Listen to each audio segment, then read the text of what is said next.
Myanmar, where the situation is severe.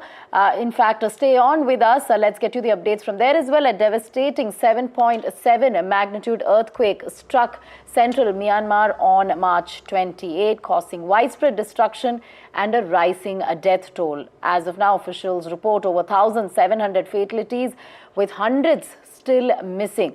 In fact, the city of Mandalay and surrounding regions have been severely affected, with critical infrastructure such as bridges, highways and airports sustaining significant damage. This has in fact impeded humanitarian aid and rescue operations. Neighboring countries have dispatched aid and rescue teams to assist in relief efforts. Let's go back to Vishal on this.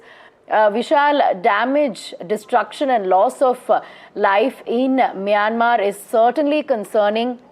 Take us through the current situation there. It is far more severe and dire in Myanmar.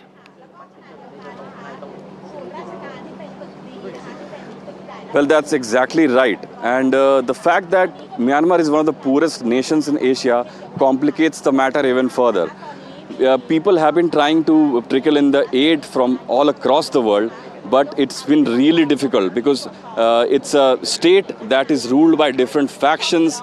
There is a separatist group and there's a violent conflict already going on. And surprisingly, soon after the earthquake struck on Friday, that 7.7 magnitude earthquake, within an hour or two, there were air strikes in some region, if you can believe that. When there's a tragedy in the area, how can the government itself bomb its own people? So a lot of questions are being raised by the United Nations and some aid agencies as to what kind of a government this is that's bombing its own people in such a dire situation.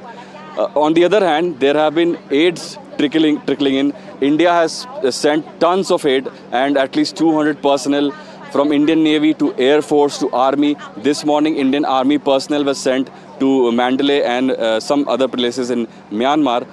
China has also sent some help. Other countries from Europe has also stepped in.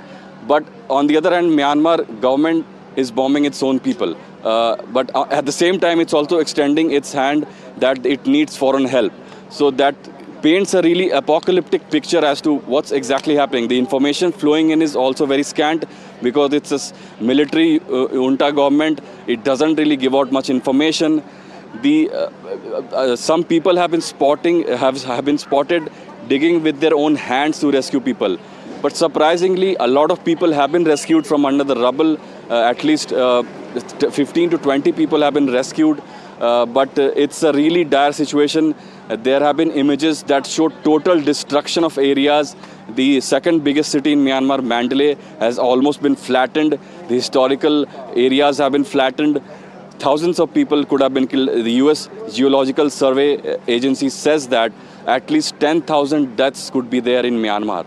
So the situation is quite dire on the other side of the border here. It's a poor nation. It's not equipped to handle a disaster of this magnitude. So it will have to depend on foreign aid and foreign help.